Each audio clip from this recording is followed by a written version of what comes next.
Olá, estamos começando o programa Teorema, aqui pela UX TV, a TV educativa da Universidade de Caxias do Sul, parceira do canal Futura.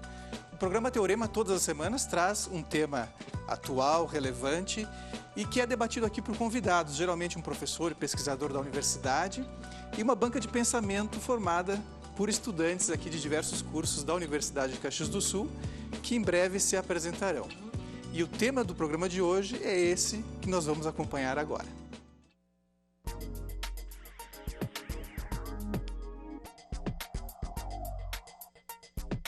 Em meio a denúncias de espionagens vindas dos Estados Unidos, a sensação de estarmos sendo vigiados nunca pareceu tão verdadeira.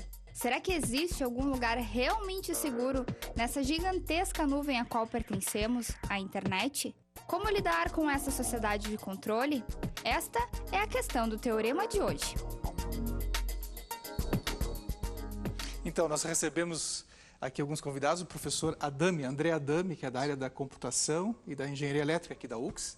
Bem-vindo, professor. Obrigado. E 3 estudantes, da psicologia de sistemas e comunicação, que logo se apresentarão no programa e colocarão as suas questões, E a pergunta de hoje é essa: como lidar com essa sociedade que está meio formatada por esse controle digital muito vindo do Estado, professor? É fácil lidar com isso? É uma novidade para nós? Na realidade, a gente ainda não estamos acostumados com esse controle, Porque a informação da pessoa aqui, se algo se perder, ela não afeta tanto, pelo menos é o que imaginávamos, não afetaria tanto a nossa vida. Ao contrário do que acontece às vezes no exterior, onde a informação sobre aquela pessoa é muito importante. Por isso, essa sensação de insegurança por causa do controle, a gente via muito nos Estados Unidos. A gente vê isso através dos filmes, onde tem aquela, se eu perder algo, o que vai acontecer comigo? E é dos Estados Unidos que vem um pouco essa polêmica agora também, pelas notícias recentes, assim, de uma certa, digamos, espionagem que é mais comercial do que qualquer outra coisa, me parece, Não, na realidade, até assim, a questão de espionagem, na realidade, eles tratam isso como se fosse inteligência eletrônica, Então, espionagem é um pouco forte demais, Mas se tu tivesse uma vivência lá, isso, na tua formação. Isso mesmo. Então, lá a gente já tem o trabalho que se desenvolve lá, já é para quê? Para conseguir informações. As informações, aí, o que vai entrar nesse nível de informações?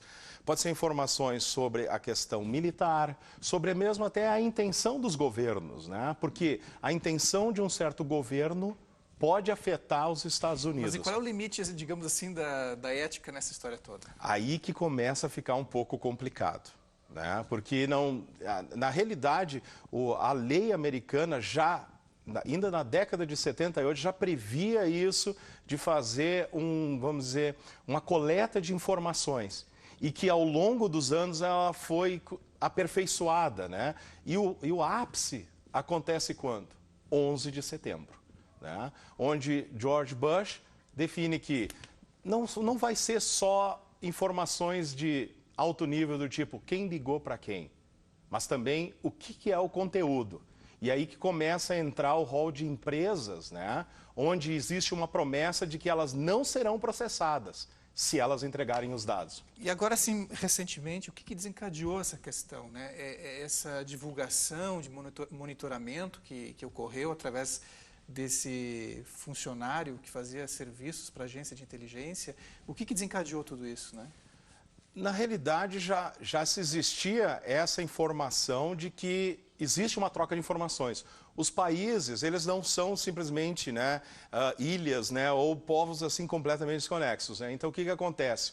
Nesses programas, como, por exemplo, já existia nos Estados Unidos, com o Reino Unido, Austrália, eles já tinham acordos que chamava o programa Echelon, onde eles já trocavam informações que eram úteis sobre os países.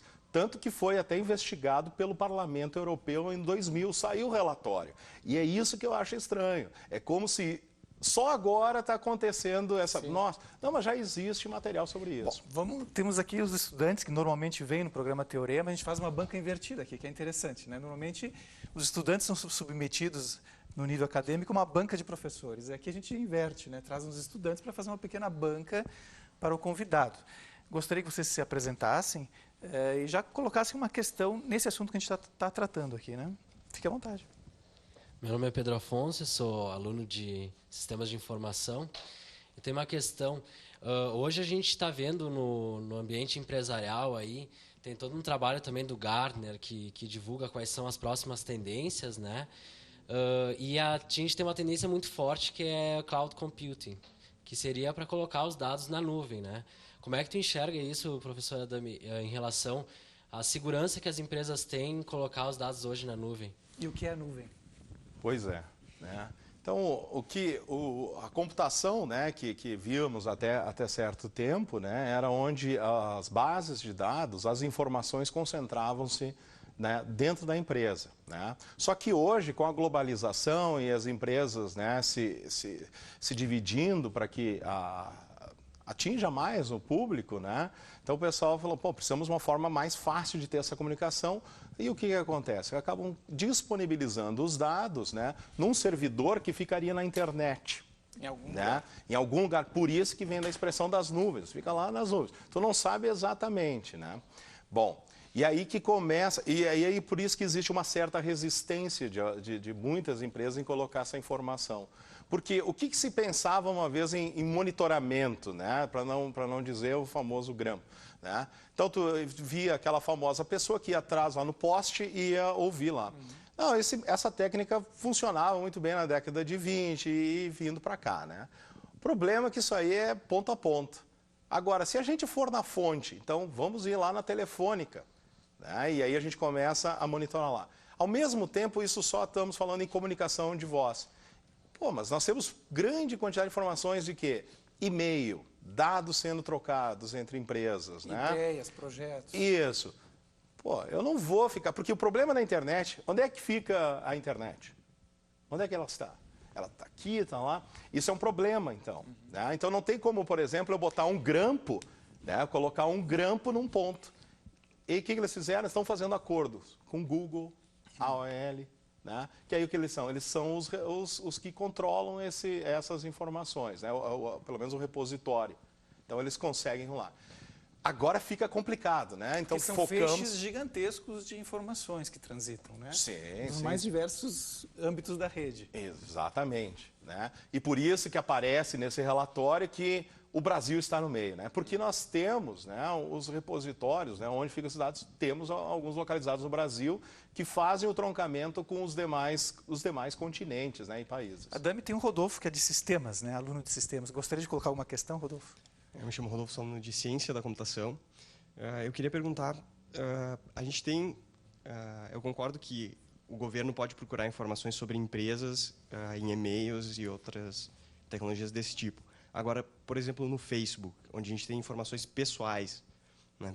Por que o governo estaria interessado ou que tipo de informação a gente poderia extrair de uma ferramenta que seria de uso pessoal, né? E não de uso empresarial? Na realidade, já existe muita pesquisa em tentar entender como é que é a pessoa e os relacionamentos, né? Porque ali você acaba tirando uma informação muito importante. Quem é aquela pessoa? Por exemplo, se você fica monitorando 10 pessoas numa facção, tá, quem é o chefe? Pois é, né? Se você monitorou os 10, o que é importante? Da onde saem as informações? E quem pede para quem? Então isso começa a estabelecer uma determinada hierarquia. E hoje a gente vê que o Facebook ele é usado não só por civis, né? Vamos dizer, por pessoas de bem, né? Nós temos os próprios presos, né? Que se utilizam do Facebook todo o movimento social que está tendo agora também, né? Exatamente. Tá. Bom, falta 3 minutos para o primeiro bloco encerrar. Nós temos também o Tiago, que é estudante de psicologia, que perguntava antes de começar o programa, mas o que eu estou fazendo aqui, né? A produção te trouxe, Tiago, porque tem elementos psicológicos que envolvem isso. E a gente já te faz uma pergunta e tu fica à vontade também para colocar alguma questão. Como é que fica a mente da gente ao saber que a gente pode estar sendo monitorado, né, nas nossas conversas, projetos, ideias, trabalhos, né? Sim. Olha, o importante, quando a gente pensa em psicologia, no comportamento humano, nós temos que abrir os olhos para diversos aspectos que compõem. O ser humano e a história dele é extremamente complexa. Então, você tem que se aliar com outras disciplinas para entender. Por exemplo, a questão histórica, né? Se a gente pegar o início do final do século XIX, início do século XX, todas as revoluções, as guerras, todo esse contexto, as crises, tudo isso é marcado por crise.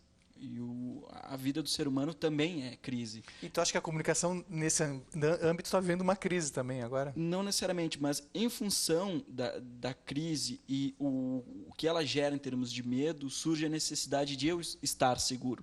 Então, ao mesmo tempo que a vigilância ela pode impactar na minha vida, invadir a minha privacidade, ela também me é benéfica, porque eu entro num local e sorrio, você está sendo filmado. Né? Eu vou morar num apartamento onde tem cerca elétrica, os muros são altos, há câmeras, eu sei quem entra, eu sei quem sai. Então, de certa forma, há um ganho secundário, mas há um ganho em você estar sendo vigiado. Mas no âmbito da internet, que nem ele colocou, comunicações do Facebook, que são mais pessoais, né? Como é que fica, né, esse possível monitoramento? Né? Qual é a fronteira entre o que pode ser monitorado ou não? Já fica para vocês dois a questão. É que, de certa forma, a internet ela é pública. Tu não pode esperar um certo nível de privacidade em algo público. Né? Eu sei que, claro, isso aqui deve ter várias pessoas já se doendo. Mas quando a gente coloca na internet, ele não está dizendo, olha aqui, eu estou colocando só para mim ou para certas pessoas. O Facebook é acessado por qualquer pessoa. Né? Aí que a gente tem que começar a realmente se valer o quê? Quem é que vai usar essa informação? Porque a gente pode dizer, será que é o governo que vai usar? O governo pode ser um deles, não vou dizer que não é. Mas, ao mesmo tempo, nós temos pessoas com más intenções que também pode ser utilizado. Essa era a vivência, e é a vivência nos Estados Unidos. A gente tenta o quê? Evitar a disponibilidade de informações. Porque se alguém usar aquela informação contra mim, é um pouquinho mais complicado lá a gente tentar reverter essa situação. Né? Certo. Como lidar com a sociedade do controle, né? Claro, o controle digital no âmbito da internet, diante de tudo que está acontecendo, das notícias que estão vindo. Eu sou péssimo piadista, mas a produção do programa passou uma historinha que eu acho que ilustra bem a conversa aqui para vocês. De um post no Facebook, onde tem uma conversa, né? De dois namorados. Então, amor, desliga você. Não, amor, desliga você. E fica aquela indecisão até que o Obama fala, desligo eu. Né? Essa é boa. A gente não está nesse nível ainda. Olha, eu também não... É que essa área, né, de monitoramento eletrônico não é uma coisa amplamente divulgada. Né? Sim. Então, por exemplo, nós temos no Brasil, a própria Polícia Federal, ela conta, né, com dispositivos que conseguem fazer o monitoramento telefônico. Né? Mas o próprio Obama passou por uma saia justa com essa notícia que veio à tona, em relação à Alemanha, por exemplo, né? A questão do monitoramento de conversas entre países, ele disse, se eu quiser conversar com o presidente alemão, eu telefono, mas não é bem assim, né? Porque agora já vem à tona essa notícia no Brasil também. O que vocês estão achando disso, vocês que são estudantes, né? Uma coisa que geralmente tem um envolvimento mais emocional com esses temas. Uma coisa que eu acho que talvez muitas pessoas ainda não tenham entendido é que não é o André que está lá, não é o Adame que está lá, não é o Thiago, Pedro, o Rodolfo que está lá monitorando. É um software que está lá monitorando. Então, ninguém está lá escutando o que tu está falando. Agora, lógico, caso eles duvidem e achem que tu tem alguma coisa suspeita que pode interferir em alguma questão que a gente tinha comentado, ou pode causar alguma ameaça, aí é lógico que eles vão ir mais no detalhe e estar verificando essa conversa, né? Seria um sistema, por exemplo, por índices de palavras, né? Que podem rastrear palavras suspeitas? Existem várias informações que tu consegue eliminar. Uma delas é a detecção de termos, né? Que é reconhecer, por exemplo, palavras-chave. Né? Que é por o exemplo, que o Google faz, né? Mesmo princípio, né? Existe já softwares que fazem isso aí. Não só reconhecer a língua também, origem, né? Para quem está ligando. Claro que a informação de quem às vezes é um pouco mais complicada, mas existe capacidade para fazer isso, não é uma coisa... Principalmente que nós temos alvos já, né? Não é que eu quero saber só o que cada pessoa, mas tem pessoas, eles têm as listas, né? São as listas de monitoramento, então tem certos grupos ou tem certas pessoas que são cobertas pelas leis americanas, dizendo, olha, tem que ter uma lei uma lista, né, de vigilância de estrangeiros. Uhum. Vocês acham que nessa questão geopolítica mundial, né, não tendo mais Guerra Fria, já acabou há muito tempo, onde é que está o interesse desse monitoramento? É mais uma questão social, comercial ou de política externa mesmo? Bom, eu acredito que existe a preocupação com a segurança, né, dos países tentarem se defender do terrorismo, mas eu acredito que talvez exista também um objetivo econômico nisso, né? O Google, por exemplo, quando tu tem os teus e-mails, ele aparece uma barrinha com propaganda. Essa propaganda, muito provavelmente, vai estar relacionada com o conteúdo dos teus e-mails. Com a tua conversa. Né? Então, a gente tem... existe um software que lê esses e-mails e vai trazer a propaganda mais relevante para o que tu está fazendo naquele momento. Né? Então, eu acredito que exista essa vigilância por parte das empresas também por motivos econômicos. Né? E se não houver um limite ético, né, talvez a gente possa ter até acabar com concorrência desleal entre países, acordos comerciais que podem surgir por causa de informação privilegiada de um lado ou de outro. Né? Então, eu acredito que tenha também um viés econômico nessa questão da privacidade. Uhum. Bom, voltando então para a pergunta inicial, o que a gente pode fazer para poder transitar um pouco melhor, talvez se sentir um pouco melhor na rede, né, diante dessa realidade aí? Na realidade, quando a gente fala, né, em informações que são disponibilizadas na internet, sempre é interessante a gente pensar assim, não é que eu vou ser censurado pelo aquilo que eu estou falando. Eu acho que não temos que chegar a esse ponto. Mas é por uma questão de segurança mesmo. Eu acho que a gente tem que olhar, nós como pessoas assim, civis, bens, né, que são pessoas de bens, a gente tem que se preocupar mesmo com a nossa segurança. Normalmente, o que a gente acaba fazendo? Mostrando no Facebook que a gente comprou isso, que a gente foi naquele lugar. Então, nós estamos criando um perfil socioeconômico, né? Pode ser do ponto de vista comercial, isso é muito interessante, mas ao mesmo tempo é uma questão de segurança. Né? Então, tem certas pessoas que começam a visualizar, opa, essa pessoa consegue fazer isso, consegue fazer aquilo, de repente eu tenho que pagar uma visita para ela. Né? Então, até mesmo informações sobre a tua família. Né? A gente acaba colocando lá, opa, tu tem uma filha, então quando a gente chegar lá em você, a gente já chega com um monte de informações. E tu acaba acreditando o quê? Pô, eles estão me monitorando há tempo. Não, é só olhar o teu perfil ali no Facebook. E isso na questão dos negócios, projetos e ideias também, então, né? A mesma coisa, a mesma coisa. Tudo isso tá interligado, né? Como a gente consegue descobrir que produtos ele são mais apropriados para aquela pessoa, por que a gente não começa a buscar outras informações, né? Tiago, isso vai bater num certo comportamento, certo, né? Certamente. E, de fato, no comportamento. Se nós pensarmos no advento da mídia e do uso da mídia, justamente brilhante a tua colocação com relação à economia, eu gostaria de colocar a questão da cultura. Se nós pensarmos nas grandes marcas e grandes empresas que hoje rolam no Brasil, elas são de fora. E a mídia, os meios de comunicação que vêm de fora, que nos instalam, fazem com que a gente repita o comportamento que ali é colocado. Então, o que isso vai impactar? Isso vai impactar que eu vejo, você vê, ele vê, e nós começamos a compartilhar. E se eu estou fora disso, eu não faço parte desse grupo, eu não sou aceito, não sou valorizado, não sou visto como sujeito. Então, isso é fantástico. Eu não tinha parado para pensar, eu não sabia que eu estou vendo meu e-mail e tem uma propaganda que está relacionada. Por exemplo, o site da Amazon, assim que se pronuncia, tem um livro ou um CD e ele já diz, olha, você pode gostar disso. Né? Então, ele já está te jogando. Então, aí você pega questões tanto da liberdade, do livre-arbítrio, que estão elencadas disso. Mas muito também a questão, assim, de uma certa forma, uma determinada cultura, através da sociedade de controle, ela vai se mantendo, ela não perde espaço, porque ela se utiliza disso, né? Tipo o Facebook. É elogiável você publicar coisas, postar que está feliz, etc. E tal. Então, dessa forma, você mantém o sistema. Sim, mas precisa postar que o cara está feliz, né? Exato.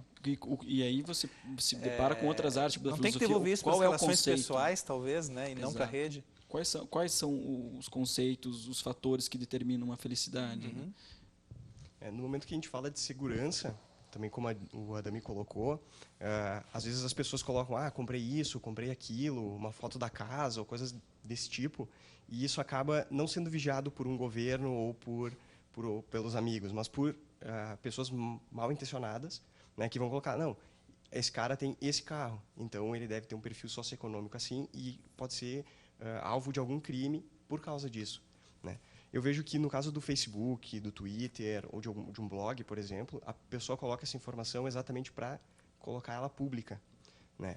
O que eu vejo de ruim em tudo que aconteceu, da gente saber que tem e-mails sendo monitorados e ligações também, é que o e-mail ele não tem um caráter público. Eu estou enviando um e-mail para um destinatário, né? Então eu esperava que esse e-mail fosse entre duas ou quantas pessoas fossem o destino desse e-mail, certo. E não os dados durante esse período fossem vistos. Certo.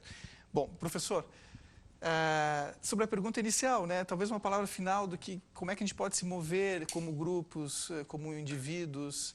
Antes da tua fala, gostou da banca de hoje? Assim? Não, com certeza, É? com certeza. Bons alunos, né? Bons alunos, bons alunos. Mas como é que a gente se move, então, nesse novo sistema, que parece que está dado já há um tempo, mas que agora a gente se dá conta, né? Eu acho que o comportamento na internet, ele tem que refletir o nosso comportamento como a gente está na rua. Quando nós estamos na rua, a gente não fica mostrando tudo, né? A gente não fica lá conversando com qualquer pessoa, né? Por que isso não pode ser aplicado, né? Dizer assim, não fale com estranhos. Mas por que a gente fala com estranhos na internet? É mais seguro, né? Mas, ao mesmo tempo, também, a gente não precisamos nos bitolar e dizer assim, meu Deus, agora nós estamos, Sim, né? Não precisa ter nenhuma visão apocalíptica dessa história. Né? Não é isso. Eu acho que a livre expressão ainda continua, eu acho que a perseguição pode acontecer, isso faz parte da nossa história, mas, ao mesmo tempo, a gente não pode deixar de continuar a nos expressar. Claro que a gente tem que sempre pensar na nossa segurança, não dizendo, não vou falar isso, não é essa a questão. É realmente por uma questão de segurança. A gente pensar, eu estou mostrando que é isso, né? E um ponto que, de repente, uma hora a gente tem que conversar é, tudo bem, eles têm todas essas informações, mas eles conseguem lidar com tudo isso? Porque não é uma avalanche, não é um pouquinho de dados. Se a gente for medir o que é porque a gente está pensando voz, dados, imagens, né? Tudo isso, né? Porque se a gente fosse pensar que está sendo útil, quantos ataques que ultimamente não poderiam ter sido evitados? E uma outra questão que a gente não tocou hoje e vai tocar só num outro programa é o controle do Estado também em cima do cidadão, né? Fiscal, que é cada vez maior do ponto de vista da rede, da internet. Mas o programa Teorema de hoje, então, vai ficando por aqui pelo tempo. A conversa foi muito boa, a gente abordou essa questão do controle da sociedade, né, que controla digitalmente os seus cidadãos, os seus grupos. Gostaria muito de agradecer a presença dos estudantes que vieram aqui. É sempre uma contribuição muito legal no programa ter os estudantes conversando diretamente com os professores e pesquisadores aqui da universidade. Muito obrigado a todos vocês, tá? O Teorema fica por aqui e voltamos na próxima edição com um novo tema.